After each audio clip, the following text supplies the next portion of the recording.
Today I am speaking to Pat and Emily from Cielo Glamping Maritime in New Brunswick, Canada. They have achieved so much over the years I have known them. I've known them from the very beginning when they were only working on the business plan. And oh my goodness, what they have done is astounding. They have produced the most amazing community hub, music centre, creative, empowering food and drink place where people can just hang out and have fun. And not only that, but people can stay the night too in their amazing domes. But what does their day look like? What exactly do they do on a day-to-day basis to actually run their glamping business? So welcome to episode 48. Glamping and unique holiday rentals are surging in popularity with the growing desire of customers to book holidays that deliver an experience. They are also the new business of choice for those wanting to improve their work-life balance. So how do you build a strong business like this that gives you the life you need and a great investment? I'm Sarah Riley, and I want to share what I've discovered after being immersed in this industry for over 20 years to inspire you to find out more about what's going on. Welcome, this is the business of glamping and unique holiday rentals.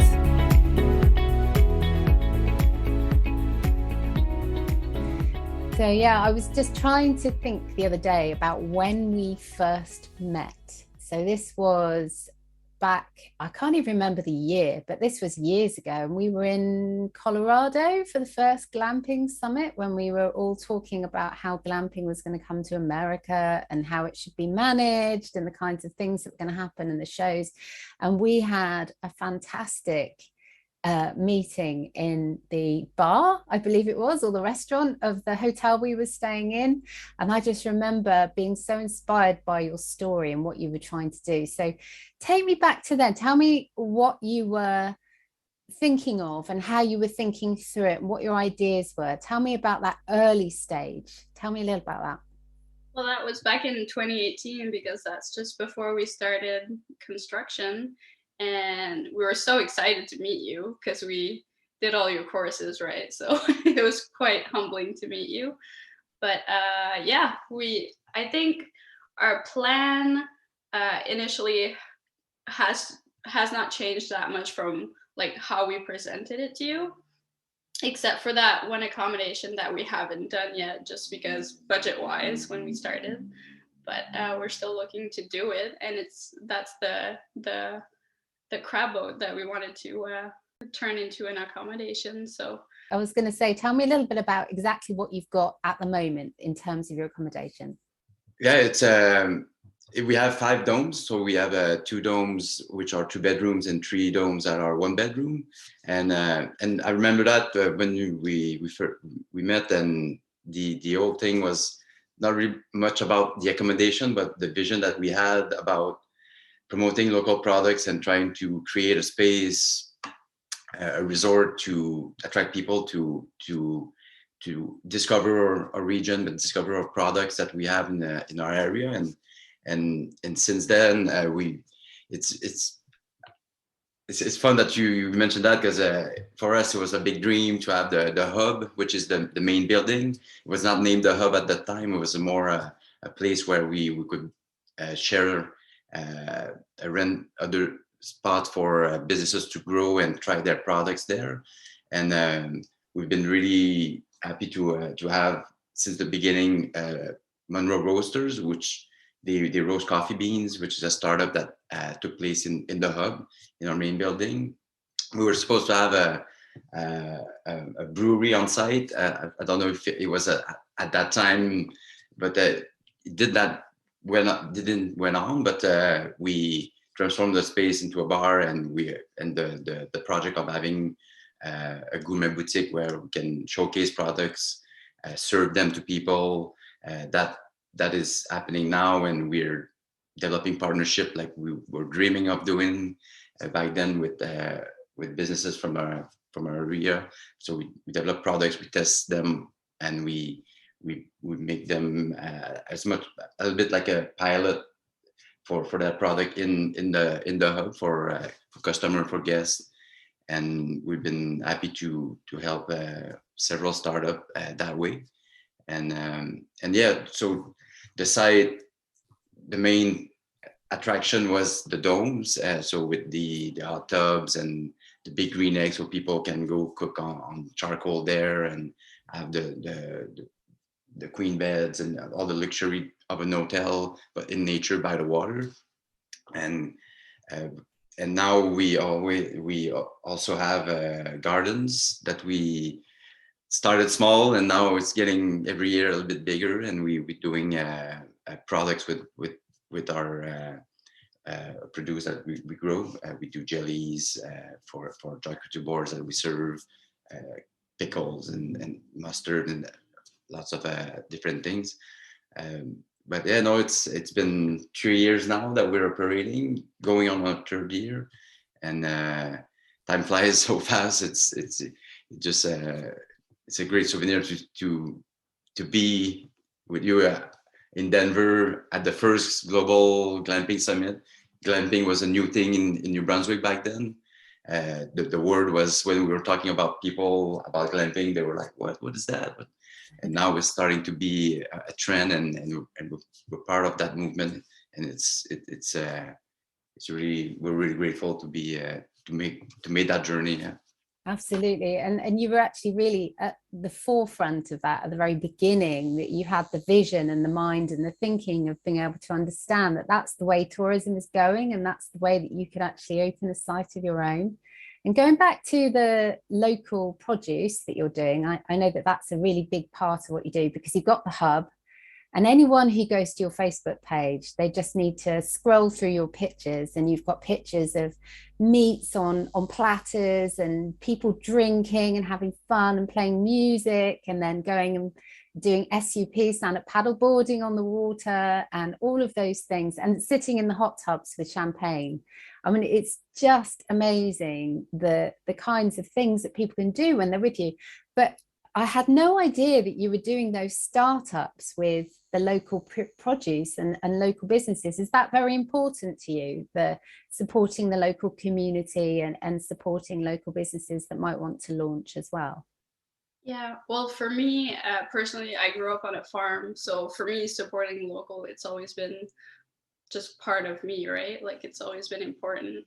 And I think like our whole vision with supporting New Brunswick local products and really showcasing them is that it's not so accessible down here, and to have like a place that regroups everything, like up north anyways, up north New Brunswick, it's not very accessible. And when we travel, me and Pat, like we want to try what local people have, or and there's not, we kind of wanted to create that one-stop shop where it's like, if you're traveling and you don't have a whole lot of time, you kind of have that array of products that are available to you, like on a one-stop shop. That's kind of what we wanted to have. And then the second thing was to have people really being able to connect with the community, which was really easy in 2019 and not so much in 2020, but now it's coming back, thankfully. So we'll have people jamming again and people connecting, travelers connecting with local people. And that was so nice to see, like, once we opened. And we're pretty grateful for that, to have had that one summer that was really normal, and really seeing like what the vibe could be with newcomers and local people. And it was so nice, and we're pretty happy to have that coming back. Mm-hmm. And also, talking about startups, we have a commercial kitchen that we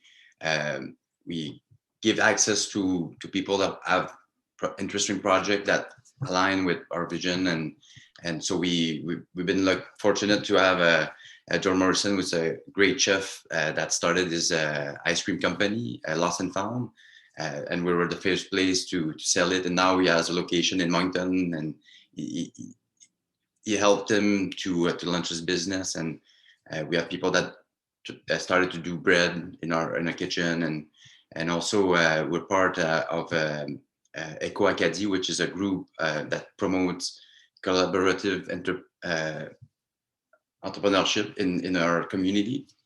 So it's to really help businesses grow, but to have a community project that tie them together. So we did our first cohort. It's a nonprofit that we're part of, that we started with a group of local entrepreneurs, and it's we did the first cohort, and it's a group of 7 businesses that got together and to have a year of workshops and masterminds to help them grow, but also to create a collaborative project. So we did a shared warehouse.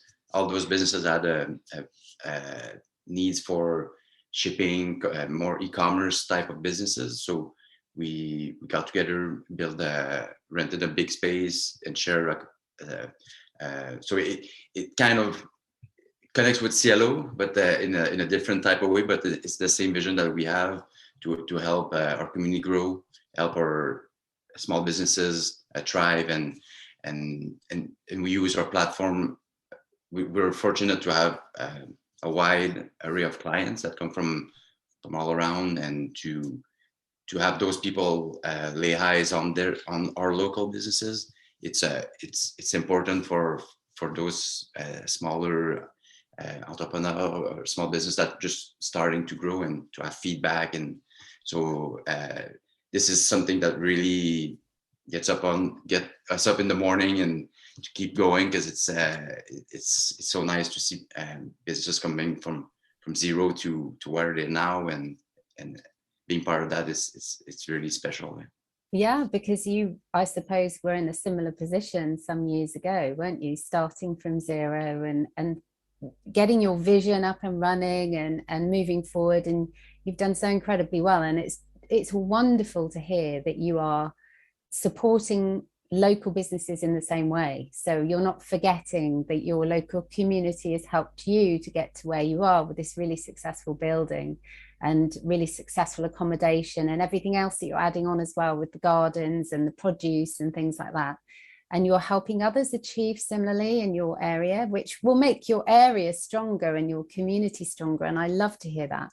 And I think it's one of the reasons why glamping is so amazing, because it seems to attract in the type of person like yourself, that they have a bigger vision than the business. They have a bigger vision than the profit and the money that they're going to make and the future they're building for themselves. They're seeing their business as something that can help the local community, that can help their local environment, that even could help, the bigger picture of global warming and everything else. Is that something that you've built into your business as well? Yeah, so we did want to do a lot more, but I'm happy to say that, like, looking back, we did a lot that we could do at the time. So we did try to go with green energy, and New Brunswick wasn't there yet in 2018. We tried to get consultants and try to ask questions and stuff, and they really couldn't answer all of our questions. So we weren't feeling confident with the product that they were going to sell to us. But this is something that we can still add on later. So that was kind of something that we said, okay, we're going to put that on the back burner. But everything inside the dome is reusable, everything like plates and stuff.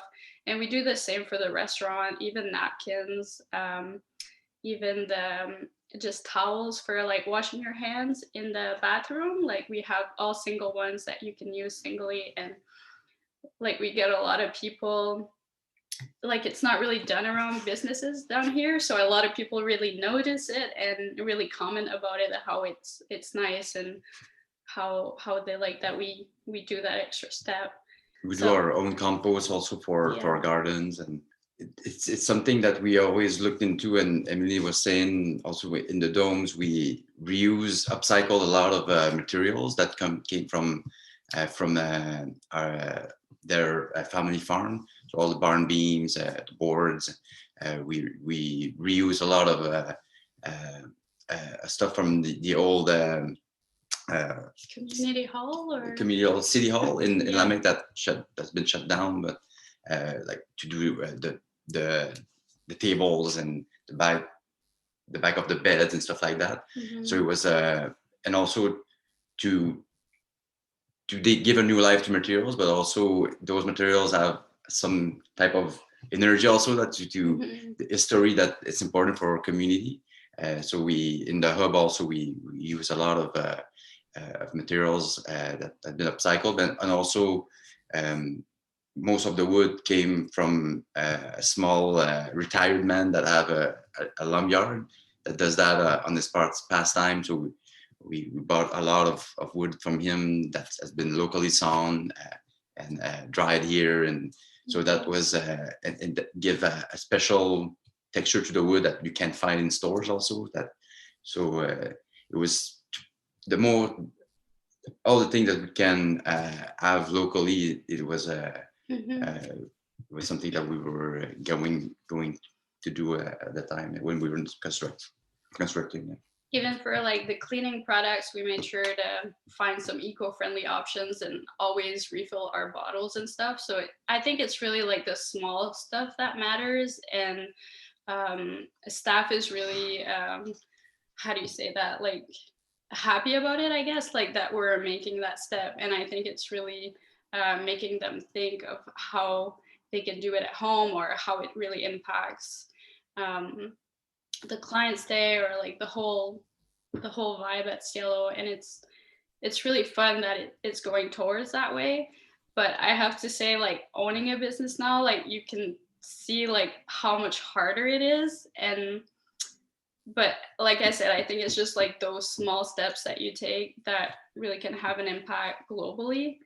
But it's really hard when you have a business and you have so much stuff, like a restaurant, and we have the bar, and like even if you try, like you cannot be like zero waste. Like it's impossible in this day and time. So yeah, but I think as well though, remembering that when you're encouraging people to come to your local area and take part in nature, and you know, maybe even children who come, or other families, young people who come, and they enjoy nature and they learn to love nature more. And if you love something, you're going to work really hard to protect it. So just by offering what you offer, you're really helping people to engage with their surroundings and engage with nature. And I think as well, the fact that, as I've said before, you know, you offer these activities on the water, because the water is literally there right next to your site. And so people have this ability to take part in activities and understand the nature and the flora, the fauna, the nature, the plants and everything else. And that really helps, that education really helps. And you never know, you might actually be encouraging, you know, the next big developer of some kind of environmentally aware business that will help you become more of a environmentally you know, neutral business. So it's amazing how these things happen, and what, you know, so some people, for example, have developed a business where they collect plastic that's floating on the ocean, and they figured out a way how to collect it, first of all, in a big collection system that's automated. Then when they get it all together, they press it into plastic bricks, and then they use the bricks to actually build structures. So it's reusing this horrible waste that's in our oceans. And that's just come from enjoying the ocean, people who were enjoying the ocean, and they realized they had something they could do to make it better. And I just find it amazing that, you know, there are people out there who are so creative in thinking about that. So all I would say is, you know, keep going with your steps. You know, it's consistent action. Those small steps always add up to, you know, a much bigger thing. So my hat is off to you. Well done. It's hard. It's not easy to do these things as a business owner. But very, very quickly, you mentioned earlier about the time that we've had, which has been very challenging. How has it been for you the past few years? Because things have been tricky. We've been really fortunate though. Yeah. So we did have a lockdown in March 2020. Which is 2 years ago, which we just got out of like yesterday. Yeah, actually. yesterday. Like, but it's not a full lockdown lately, but no. All the restrictions are now lifted. No more masks. No more masks. No more, like, it's like COVID is gone for like, in New Brunswick now. But yeah. So it's quite a relief for us. Back to normal life after 2 years. I'm not sure how it is where you are, but so we've been really fortunate because we had the lockdown, obviously, and then people were just obviously canceling their stay because you have to stay at home and all that. And then like a month and a half later, restrictions kind of not lifted, but were not so restrictive. And we just got a load of bookings. Like our summer filled up so fast, and it was like the new thing. Like you were just going to travel around your province, and it was even like better for us. But we were so scared to have like COVID like pop out at our place that we closed the bar for 11 months, which really like hurt our business. But we were supposed to close for like 6 months, but the time was the lockdown and the restriction. But we stay closed because it was still risk of. So we wanted to also to protect our staff and everything. But so that was quite hard. But since we were at the beginning of Cielo, we were promoting local and being part of our message that we were putting it out. And COVID kind of expand that to a larger audience because people realize it's important to support that. So we've got it was a good timing for us, and people kind of discover us that way. And because we were a really touristic destination during the summer, we have lots of international tourists, but in the winter it's more rare to have international tourists. So we were focusing on local people to have that year-round business. And since COVID, that just multiplied, and so it's been good. And also the hub, we have an online store where people can buy local products. So that was something that we launched earlier because of the lockdown and everything. So we had so much time on our hands and we're so bored, so we had to do something. He actually did the whole website, like online thing, in like 2 weeks just by himself. Like he was so into it. It was crazy. Yeah, and so that's something that we kept on giving as a service. And we also do corporate like products boxes, a gift box, so during the holidays. So in that, those boxes are full of a local product that they can give to their clients and everything. So and that's it's something more than just accommodation, but it's something that align with our vision. So we keep pushing that also because it's part of what we want to promote. And have you found since COVID that your online side of your business is a higher priority now? So before, maybe people would find out about you in different ways, but have you found that that your online elements, so as well as the products and things that you want to offer, so you're expanding what you're doing, have you found that online element more important? Yeah, it's always been like a priority for business since we're not only. I remember you were saying that in our first meeting, not only an accommodation business, but your online business. And at that time, we were still just taking up hosting people, but we realized, oh yeah, it's true. It's where our clients going to book, and so you need to be comfortable in that space. And so, but now with COVID, we expanded. It gave us the opportunity to expand on that, and but it's still as important as it was, and probably more because it brought us new opportunities that way.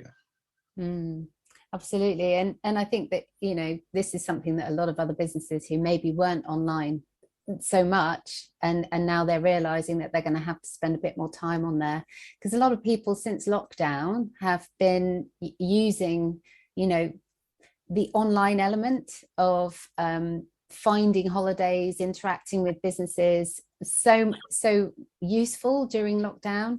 And I think that's carrying on, that those people who maybe would never have done a Zoom, would never have done an online meeting, are now doing it. And that's opening up the fact that they're now looking for their next holiday online, on Instagram even. And they would never have done that before COVID. So it's really brought another level of holiday maker onto the internet to find their next big holiday. And so this is why it's even more important as a business to be online. And so that's great that you're doing that, and you're expanding what you're offering as well, which is fantastic. So what are the reasons, the main reasons that people come and stay with you? What's the thing that really attracts them into your area? Tell me a little bit about your area and what's so amazing about it. Well, I think it's like the million beaches everywhere and how you can just go to a beach and be all by yourself, like have the whole beach to yourself, which is crazy for me. And so, like Emily said, we're a coastal region where we have tons of seafood, lobster, snow crab, or where our it's the capital of snow crab fishing in Shippagan, where we're located. You have a big fleet of lobster fishermen, shrimp, oysters. We have some of the best oysters in the world here on the east coast of Canada. And our neighbors, Malay Oysters, harvest their oysters right in front of the domes in the Saint-Simon Bay. And their oysters are named Saint-Simon cocktail oysters. So it's people come for our terroir that we have here, or we call it the merroir, the sea terroir that we have here, and it's also to enjoy the activity that we can do on the water in front of the hub. We rent paddle boards. You can go. There's a Monroe Island in front that you can go. It's not a big distance to paddle there, and you can harvest clams and cook them on your own in the dome. So it's mostly, we have a lot of people that love food. They're foodies. They want to discover what our region has to offer. And one thing that differentiates us from other resorts in our area is that we have the hub, which is our main building, where we have the gourmet boutique, the bar, and what we do. It's like a small local product grocery store, if you want, and all the products that you can find in the store, you can bring them to the server, and they will prepare a board, call them the Cielo boards, for you. So it's a custom made that you've been part of the creation because you've chose the products, and we prepare them for you, and you can have that with your cocktails or beer. And we serve oysters also. So that's a big thing that people come for, and we've been fortunate that local people are really into our place, and they come every weekend, weekdays. It's always in the winter times because it's off season for tourists, but the local people are really coming to the hub and enjoying evenings, and so it's great. It's amazing that we have that community support, and also now it's gonna come back because it's not something that we have been doing much in since COVID, but all the music aspect of the place, where we have live music. We've did. We're gonna relaunch that this summer, but call them musical dinners, souper spectacle in French, but where we do a 4-course meal with our chef. Every weekend is different, and we have music from 6 to 10. I do sometimes the music, and one of our employees does a part, and we have guests coming. So it's just to get together, connect, and have a good time with our guests. Yeah. Oh, sounds amazing. We've been so short of that kind of thing because of what's been going on over the last few years. That just sounds blissful. Just hanging out with friends, listening to music, eating fresh food straight from the sea or from your local gardens. I mean, it just sounds lovely. And have you found that it's actually changed the way you live? Have you Do you take part in that a lot more or a lot less? I mean, are you very busy now that you can't actually do it, or are you really enjoying being part of the hub and part of the musical experience and the food experience?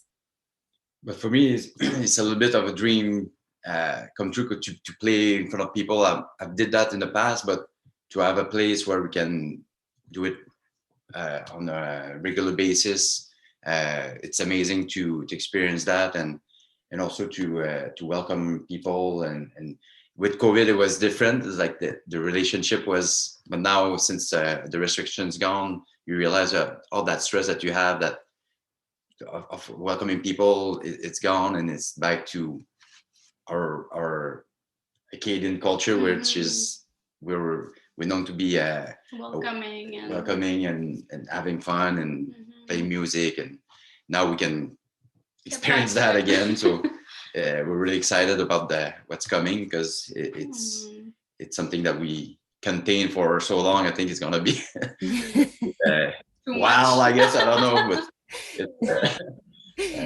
time for some parties. Yeah, that's and yeah, no, so it's for us, it's great to take part of that. Sure that we're busy with lots of projects, with developing the products and all the branding and that we do in house, and to take those products also to the shelf and produce them in our kitchen, and but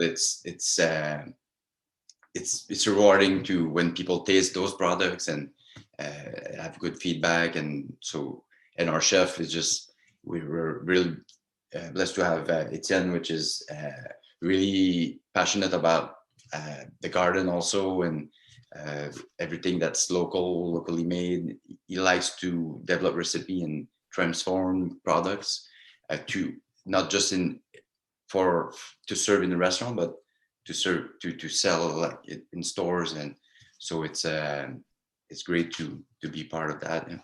And I think there's going to be a lot of people who are wanting to get back to life as normal, because we've all been, going through these struggles over the last 2 years. And although there's still a lot of fear and, that kind of thing amongst some people, there's a lot of people who really just want to, start embracing life again. So I have no doubt at all that what you offer there, with your food and everything else that you're doing, and the music and the communal coming together of people, bringing together that really good vibe, is just going to grow and grow. And no wonder you're excited. That must be really something to look forward to that's in your future.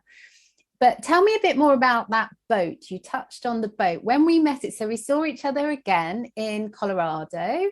Was that right? Yes, Colorado, for the glamping show in the US. And we had a chat about this new project you were doing. So tell me a little bit more about that. You mentioned that at the beginning.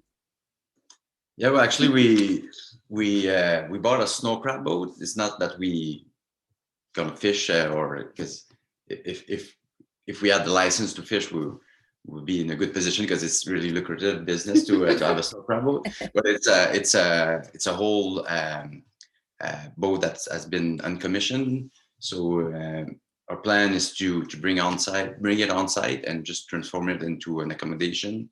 So to have a 4-season cottage, but in the snow crab boat, where you can eat fresh snow crab on the deck. And so it's something that we're still working on, and it's quite a challenge to execute it, because you need to take down power lines, and it's a 58 long boat and 70 almost 20 feet high. So it's quite a big structure, but something that we're still looking into. It's just hard to move it. That's the thing. But once we get it on the land, because the accommodation will be on the dry land and not in the water.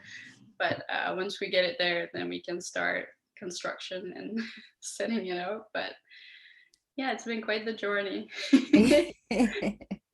But these things are great. And in the UK, we're very well known for having our quirky structures and our unique structures of all shapes and sizes, helicopters, aeroplanes, buses, lorries, everything being turned into the most amazing accommodation that people want to stay in. And I have no doubt at all that that will be a beautiful piece of history almost for your area. So I'm really excited about that. I can't wait to hear a bit more. Have you been sharing pictures of the actual boat so far, or is it still under wraps? No, it's actually it's quite still a secret. But we're talking about it on the podcast. But it's just kidding. But it's something that we share with local people, but it's not something that we broadcast at large. But I think it's probably the next step, just to keep the project moving, is to like we did with the project. At first, we had 3D plans of what the demo will look like, and with pre-booking and everything. But I think we'll start to get the ball rolling on that project, also to gain momentum and put it into action. But yeah, it's like I don't know how to say that in English, but it's a primeur. We're going to do that. Your aspirations for the future. Well, so that's your aspiration for the future. So if you're looking back on what you've achieved so far, what would you say is the one thing you're most proud of so far that you've achieved? The most proud of? Yes, the one thing or if there's a few, tell me a few. But what's the number one thing that you feel in your heart? And it could be different for either of you. You could both have a different thing. Be interesting to know what it is that you're most proud of. Well, I think for me, it's the local products boutique, because I remember talking about it, and not so much people bringing you down, but like people saying, do you really think people are going to do that detour and coming to get it? And, I'm just a big foodie, and so is Pat. And this was so important to me, like to get food in there, and not just like arts and stuff, because you see that like everywhere around here. So I think like for me, that was like the one big thing, that it's really working, and it's really expanded in the last 3 years. We're just getting more products every year. And yeah, I think like just to get people to learn about these products too. I think that was really, really cool, like getting some people coming in and saying like, wow, this is all from New Brunswick, and just being really puzzled by it and not believing it. So I think that's pretty cool that we've achieved that. No, it's about you. Yeah, it's in the same line. I think the impact that Cielo has on the community that people share with us, and all the media attention that our region had, and all, but especially the impact on the new businesses like the Brûlerie Monroe, the Monroe roasters that are on site now. They're like really growing, and it's going very well for them. The same thing with John with his ice cream.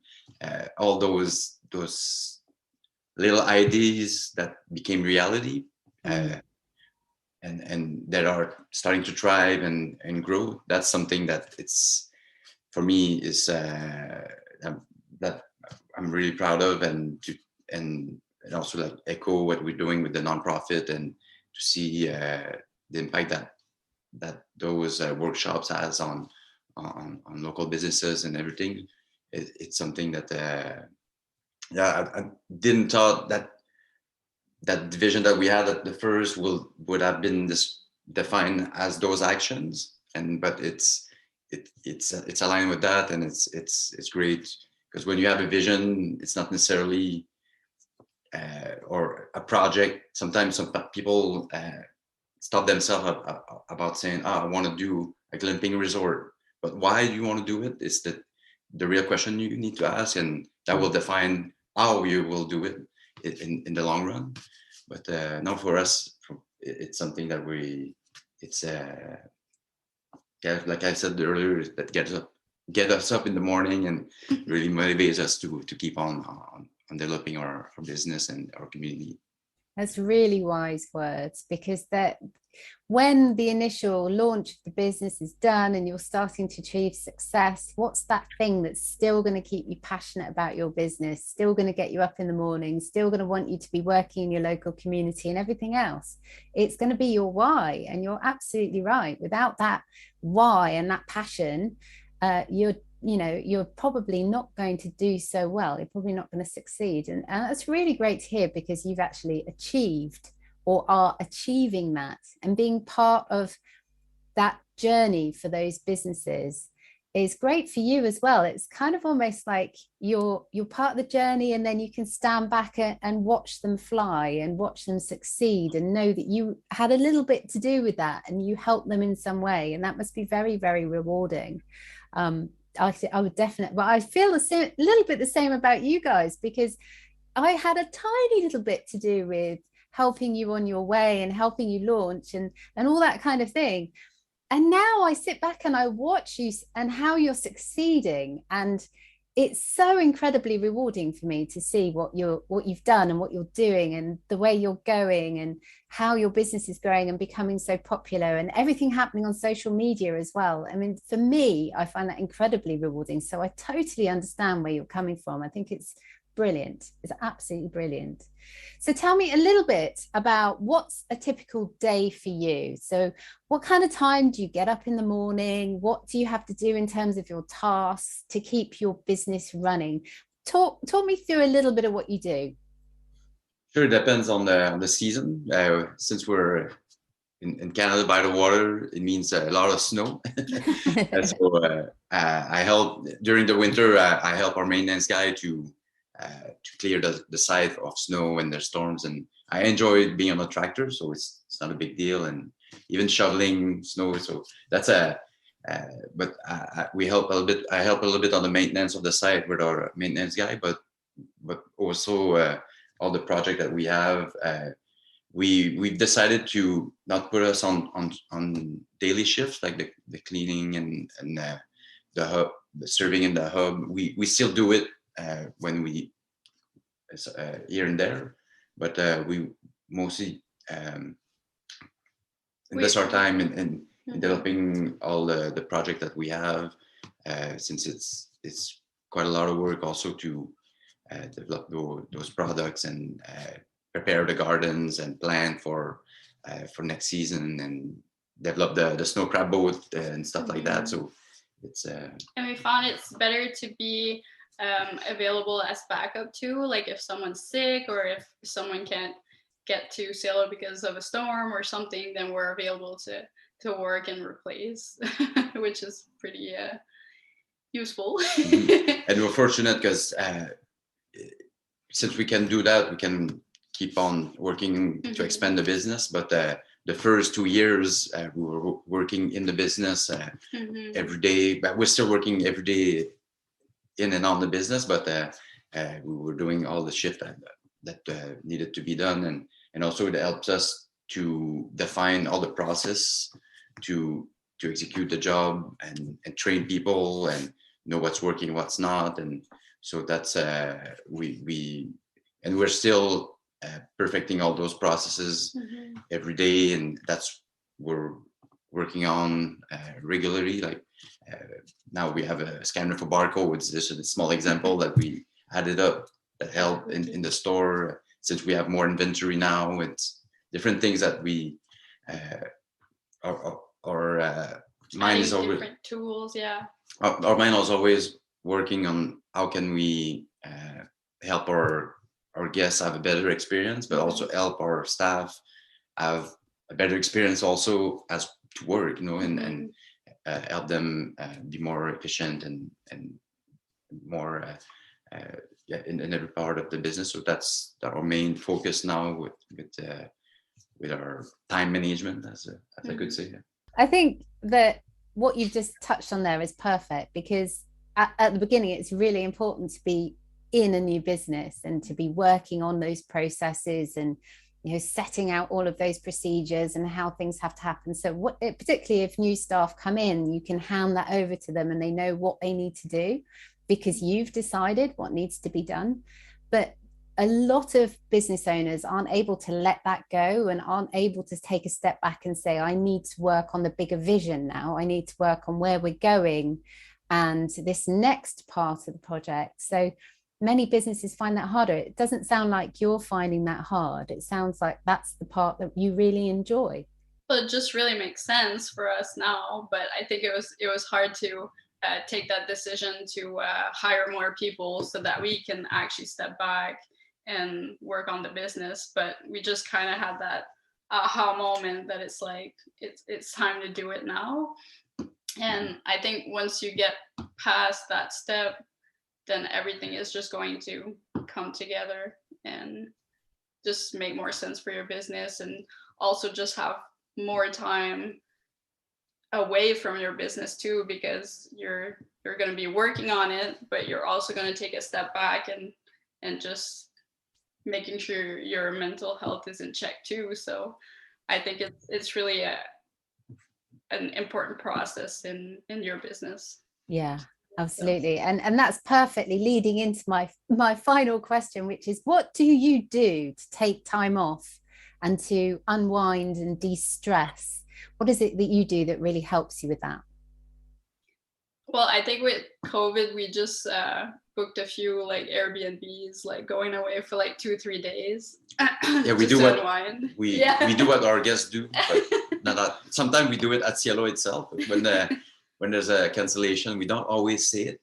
We tend to stay in the domes ourselves and relax a little bit. But yeah, we try to book our small staycation also, and just to relax and not think about it. But also it's funny because the first 2 years, like shoveling snow, it was like a big, oh my God, what I got into. We have 6 decks to shovel. It's a big workout. But this year I changed my mindset. I'm like, I'm fortunate to have to do that, because it will keep me in shape. It's something, and I don't have the choice to go. Like a gym, you have the choice to go or not go. But now I really enjoy going shoveling and put a podcast in my ears, and it's a small thing like that in your daily. When you change your mindset, sometimes you can find time to disconnect. And we go snowshoeing on our site. Also, we have a snowshoe trail. That's something that help us just during the day. I'll go for an hour and stuff like that. That's just small things that add up, and because we're always, we don't feel like we're always at Cielo, but we're almost always there working or at the office, but when you find the little spot that you can disconnect in your daily day, it's good. And for me, like, it's funny, but with my background in nutrition, like, I just, like, with starting the business, I kind of left cooking. Like, I wasn't cooking as much. I was, but like, I started cooking again and really trying to make healthy meals and really finding fun again in cooking and trying different things. And I think that's really, for me, like, that's my time. Like, when I'm cooking, like, this is something I'm doing for my employees or for me and him, but it's also like my time to like rediscover myself, I guess, and just have fun with cooking. I don't know how to explain it, but that's my thing. It is a bit of a meditation, isn't it? Because you're really in the moment with your cooking and preparing and thinking the steps of the cooking.